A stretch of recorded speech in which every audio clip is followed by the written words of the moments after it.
Welcome back to another breakdown. Today we've got Jonathan Haggerty again in the One Championship. So this is his new video. It looks like he's doing a vlogging series ahead of his next fight. So I haven't watched this through completely. So again, I'll be going blind on this one pretty much just to see what he's doing. Again, just to give you an idea of maybe why he's doing something, what he's doing, maybe some of the physiology or philosophy around what he's doing. Again, nothing against fighters, coaches, anything like that while we're doing this. I have the sound off on this because I don't want to get hit with copyright shit and whatever else. So I've got the closed captions on though. His strength conditioning coach, he's doing, it's like little hill sprints. Nice. So if you are going to sprint, it doesn't look like much of a sprint, more like hill runs. There we go. So if you're going to do sprints, 30 seconds, use a hill. I actually just created a little Instagram reel. If you're not following on Instagram, I've been posting a lot of Instagram content recently, 3 times of fighting. Basically stating that if you're going to sprint, do it on hills, or do 10-meter shuttle runs, or do it on a bike. Flat ground sprints, you're just setting yourself up for a huge risk of injury, especially when we're considering team sport athletes who run for a living and for their sport. The highest prevalence of injury are hamstring injuries. And it's almost a pandemic within professional sports around hamstring injuries.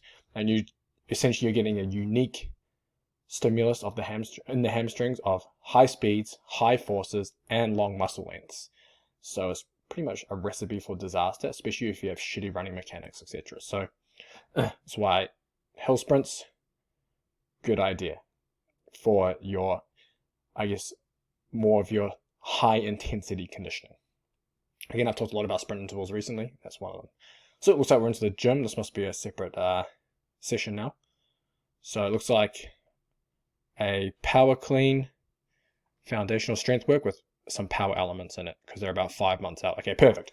So it looks like we're doing a strength power based work 5 months out. So it's likely more strength based, as he said there, with some power elements mixed in. So it looks like they're going strength power phase, more emphasis towards strength. So it looks like we started with that power clean and press, and then into a Smith machine bench, hip thrust, rotational core work, lots of power, lots of cleans, lots of post-activation potentiation. Okay, we're going to run through this session, and then I think there might be some more afterwards. So, looks like power clean push press. I do like the power clean push press a lot. I think it's a good combination to do. Pretty technical to really get a lot out of it.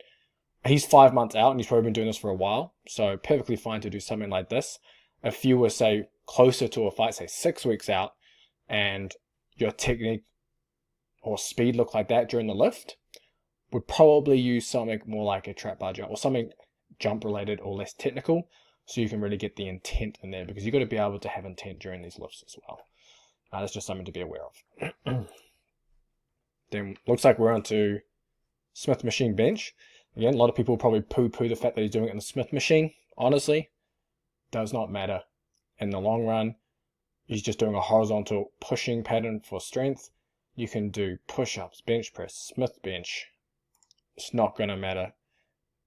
It's just trying to develop strength in those muscle groups. Hip thrust, again, a very popular one within the, I guess, in most athletic circles. I use it often.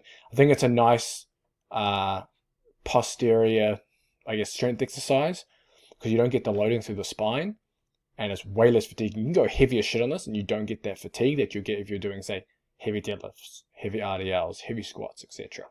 So you can load this really heavy to do that. Plus, you can add eccentric overloads onto it, all sorts, and it's not going to absolutely torch you.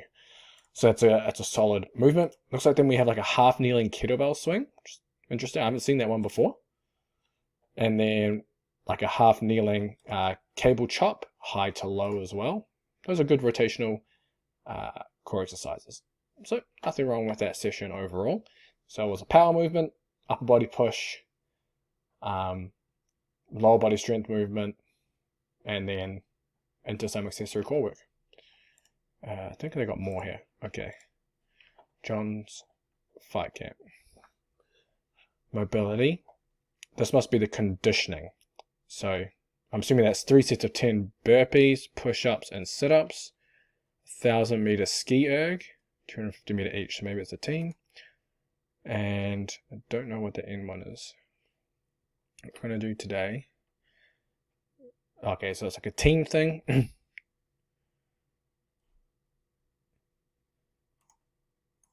So I thought, I'm a little confused because who's running this? I thought the strength and conditioning coach was doing everything. I guess maybe he's not doing the conditioning portion. Maybe he just goes to him for his strength work. And they're doing this. Oh, this must just be for YouTube because he's got this rapper dude in there. No idea who he is. So this would just be like your classic case of kind of just doing work for work. You're getting like a full body stimulus here. Probably, honestly, mostly central adaptations through something like this, just because it's such a long circuit. Yeah, it's just, I'm assuming this is like a pure conditioning session, then into kicks. Yeah. I'm sure this is just for YouTube, this part. I don't think this is actually what he normally does. Have we got anything else on here? Yeah, it's definitely just for YouTube.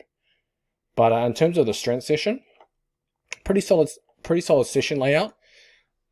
Again, because strength is the main focus in that block, you have the heavier Smith machine bench. I'm sure they didn't show all the exercises. You have the heavier hip thrust in there, and then the rotational core work. That is the main emphasis, and you only have one power exercise in there, which would be that power clean push press. And that's typically how your program will be structured when you're trying to emphasize a certain quality. You're going to do more of it than the other one. Doesn't mean you take out power cleans, you take out jumps, all that stuff.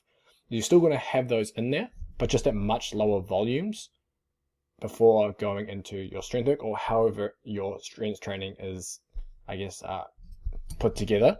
He mentioned a lot about post-activation potentiation here as well, so I'm assuming there was some kind of supersets going on. So this was, like, we don't know the order of the session in this one, so it's hard to tell what's going on. But just in terms of those exercises, pretty good, especially compared to a lot of the other crap out there that we see that fighters are doing. So make sure you stay tuned.